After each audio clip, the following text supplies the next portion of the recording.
everyone. We're here for another Stags Talk. Melting away. Unfortunately, we're in the office. Our office has been our home, that is, rather than at the swimming pool. But not to worry, we're here for another Stags Talk, and we're looking forward to chatting about all things Mansfield Town, all things League One. Very quiet as always. First of all, I should say hello to Georgia. You right there, Georgia? Surviving? Yes. Yeah, other than melting, as you say. Lovely day, but I think we say every week we're always moaning, regardless of what's happening with the weather. But that's part of being British, isn't it? Yeah, well, I think we can start taking spread bets on how long it takes you personally to talk about the weather. You're getting good at kicking us off with a bit of a chuntry about the weather, so we'll take bets on that. But anyway, there's not masses to talk about, but we're going to go for a bit more of a fun element this week, and we're discussing which Stags players you would pick for your fantasy EFL side. This is something that you've been looking at as part of a thing that me and you can do during the season where we pit our wits against each other. Do you want to just take it from there, George, and explain a bit more? Yeah, so looking forward to that when the season kicks off. We're both new to it, so it'll be fun to kind of go through the teething problems in the first weeks. But yes, you pick 7 players for your team, and you can only pick 2 players from one club maximum. So my question for you in these early stages of the summer is, who would you take from Stags at the moment to put in your 7-a-side fantasy team, essentially? I'm on the spot here because I don't know what the points criteria is. I don't either, so... Yeah. Well, I think I would always have to pick Aikens, I think, because he's a player that is going to play the vast majority of the games in whatever role he plays. He's a player that's going to get you goals. He's a player that's probably going to get you a few assists as well. So he'd certainly have to be up there. And I guess clean sheets is going to be a points winner in this particular game. So you would probably have, again, if we couldn't add to how much the value is, I suppose, but I guess you would have to be looking at a Deji or a Liam Roberts, wouldn't you, for that one? What about you? That's literally what I was going to say. Literally those 2 players, or other than maybe tempted by Lewis Reed, purely for assists, and he can bang a goal in or 2. But yeah, Deji, or I would say maybe Fraser Blake Tracy at the back. But you beat me to it. I was just going to say because he's the value. Yes, but he won't be as much. It's the yellow card risk for me as well, which you also have to factor in. So I do play Fantasy Premier League, and if it's anything like that, I think it's 6 points for a clean sheet. So I would be definitely picking Deji, maybe Fraser, but yeah, it would be a toss-up between someone like Aikens, because it's one of them as well. He'd probably be down in the system as a striker. But often he plays, he can play in defence as well, and goals are worth more for, depending on where you are in the pitch. So, but yeah, Lewis Reed would take my fancy, but I do think Aikens and Deji are a good shout. And Roberts, because he'll play all the games.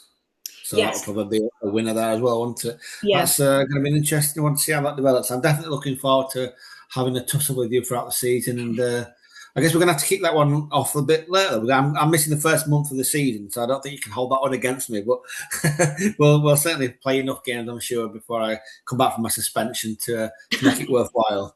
Come out the sin bin, make your grand return. That's right. Well, we'll see.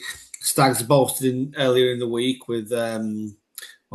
seems a long time ago than that now, but with David McGoldrick coming in, and Stag's not the only one, of course, to be making signings. Look, Donny have signed Arthur Mainland and Huddersfield, and a few other clubs. Wednesday have made a move, Bradford have made a move. There's a few signings starting to happen around League One, so slowly but surely taking shape, or starting to the ball rolling anyway, should I say. Yeah, well, obviously McGoldrick, quite a decent signing to kick Stags off with, and then there was John Russell before that, and probably more to come based on what Nigel said during the season. So eyes peeled for that, but who knows who that'll be at this point?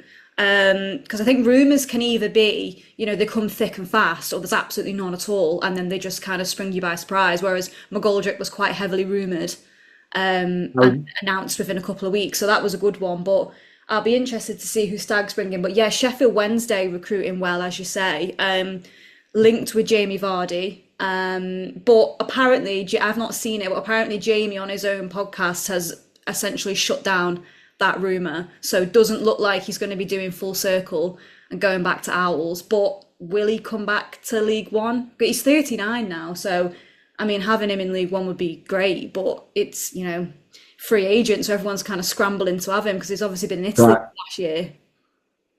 And the interesting move for me, not in the player front, but in the managerial front, talking of Leicester, is of course they've brought Russell Martin as their new manager, and that's a pretty significant move. I would say he's a manager that comes with plenty of pedigree and more than enough pedigree for League One level. He's certainly not going to be coming to Leicester with just for the laugh or whatever. He's clearly going there knowing they've got a budget, that they're going to be big hitters, and as we've sort of discussed in previous shows, it's hard to know who's going to finish where at this stage of the season, but I do kind of fancy Leicester to be the team that wins the league and a good scramble behind them, but they are the standout for me. Yeah, let's hope Russell Martin has a better spell than he did at Rangers, because I think that was just really a period to forget for everyone involved in that. Yeah. Which was a shame because I think he's a good manager, but he just did not fit Rangers whatsoever. I think they're a club in a crisis, aren't they? It becomes a bit. Sometimes you go into a club and it's just not the right timing, is it? Yeah, exactly. But yeah, I think you'd be a bit foolish not to have Leicester as your favourites to go straight back up and win. But then obviously Sheffield Wednesday, provided they don't have another absolute nightmare. I don't buy it. I'm not buying into that Wednesday going to do the business this season. I might have massive egg on my face, but I think the squad, they were so far adrift last season. A squad that was so off the pace. It's not like they're going to bring in 3 or 4 players and they've already got the basis of something that's a productive winning squad. I just think they're miles off it. They're almost having to bring in 10, 12, 13 players or whatever. They might well make the playoffs. I'm not so sure. I think they're borderline playoffs myself, but I don't think Wednesday will go up.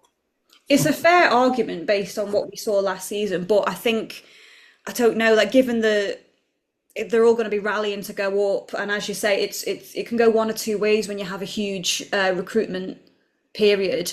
They're either not going to gel and it's going to be a bit of a disaster class, or it's all going to click and you're going to have, as you say, potential up to a dozen great new signings that all work together, but it's whether that happens or not. So it'll be interesting to see for sure. But I think Leicester, running favourites so far anyway. Absolutely.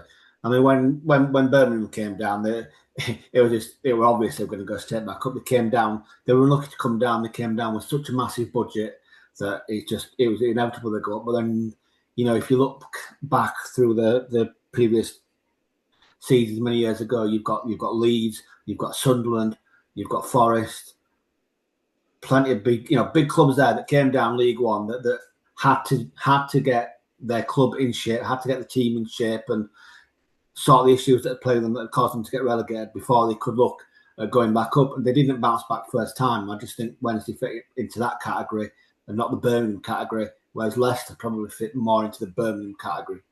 Time will tell. Yeah, I think there'll be a bit more pressure on Leicester to kind of head back up, because it is marvellous, really, when you look at the story of, Premier League champions to back down to League One. It's quite impressive in a way. But yeah. It's such the beauty of football. I mean, I'll show my age a bit here, but I remember covering the Stags game away to Brentford. I can't remember the score. I'm pretty sure it was 0-0, but I can't 100% now. And I remember John McAllister missing an absolute sitter to win it. Pretty sure it was the season that Stags got relegated. But when you look at Brentford, you look at the fortunes of the two teams there, Stags going out into the non-league game and Brentford making it all the way to the Premier League and becoming an established team as well. I can remember we remember games of Stags against Hull City, and Hull will be in the Premier League next season. It just shows you it's the joy of football, isn't it? That you can go up and down. That you're not in a franchise system like in America or whatever. That you've got to treat the club right, or you pay the price for it. And if you treat the club right and you do the right business off the field and on the field, the rewards can come. Definitely, and I think that's maybe why Stags fans are feeling confident, because puzzle pieces seem to be in the right place at the moment. The investment is there in the right kind of players. And also the results are there on the pitch as well. Like it definitely was a kind of a tale of two halves of the season. But what matters is the second half and where you end in the table at the end. And they finished 10th, which is a very good springboard to go into this season. Absolutely. I mean, I was having the perennial question that we all keep thinking of and we all keep in the mind every single day. I was thinking again, how Mansfield going to do it? Where they're going to finish? Earlier on this week, I was edging towards getting 6th.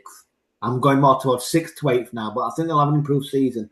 But it's stability, and that's the reason I don't like Wednesday. When you look at Stags, who've got a clear, structured squad that have proved they can already do it at League One level, and I think that makes such a difference. I don't know who else you fancying up there, Georgia. I am liking, as I said, Leicester to win it, but I am liking Plymouth to be second, maybe Luton to be third. Playoff spots up for grab there. One of them, that fly that was here last week, still here. One of them, I was about to say, it's come back with a vengeance coming for you. Shows you I'm a nice guy. I don't go killing even a fly. Anyway, back to business. What I mean, are you daring to formulate a top 6 shirt? No, I'm not even daring to predict Stags, to be honest, because I want to say, like, with my heart, I'm going top 6. Yeah, let's go. Let's get playoffs. However, more realistically, as we've said, top 10's an absolute minimum. So my brain is more saying the 7th to 9th space.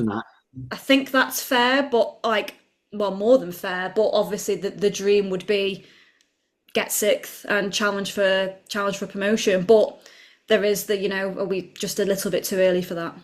Yeah, absolutely, so much unknown. I mean, I think you have to fancy, like I say, Luton, Plymouth, Leicester, 12 strong seasons. I can't see Stevenage have lost good to MK Dons, so that's a big blow for them, one of their defensive rocks. They had a great season. I cannot see them replicating it. You have to wonder about Stockport now. A bit all changed there as well. Are Bradford going to be able to do the same again? It's going to be interesting to see, but as we keep saying, we're going to have a cracking season ahead when it all starts to take shape. And the fixtures are out Thursday, so we can start to really look forward to it. Definitely, yeah. I can't wait for we've said this before, but can't wait for the local games and having a club like Leicester. And if our predictions are right, let's make the most of them while we've got them in League One. Absolutely. Well, I think that's us done for this week. We better get out and enjoy the sunshine while we can. We'd love to hear your predictions. What do you think the top 6 is going to be? And our hashtag's going to be in it. Drop us your views via the comments on Facebook as always. Thanks very much, Georgia. And we will see you all next week.